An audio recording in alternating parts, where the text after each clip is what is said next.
Timnas Argentina bakal menghadapi Prancis di babak final Piala Dunia 2022. Dari pertandingan puncak Piala Dunia 2022 tersebut ternyata masih ada catatan unik. Ternyata ada beberapa pemain yang menjadi rekan di klubnya namun sekarang harus saling mengalahkan di final Piala Dunia 2022. Yang pertama tentu mega bintang Paris Saint-Germain yaitu Lionel Messi dan juga Kylian Mbappe. Lionel Messi menjadi tumpuan bagi Argentina di final Piala Dunia 2022. Sedangkan Kylian Mbappe menjadi pemain atau sayap cepat andalan dari Prancis di final nanti. Sedangkan untuk pemain kedua adalah dari klub Atletico Madrid.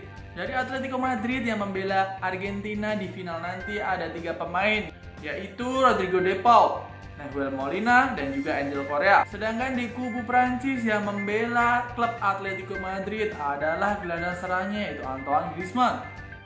Klub yang terakhir adalah Juventus. Ternyata ada 3 pemain Juventus yang bakal bertemu di final Piala Dunia 2022 nanti. Di kubu Argentina ada 2 pemain Juventus yaitu Angel Di Maria dan juga Paredes. Sedangkan di skuad Prancis ada 1 pemain Juventus yaitu Adrien Rabiot.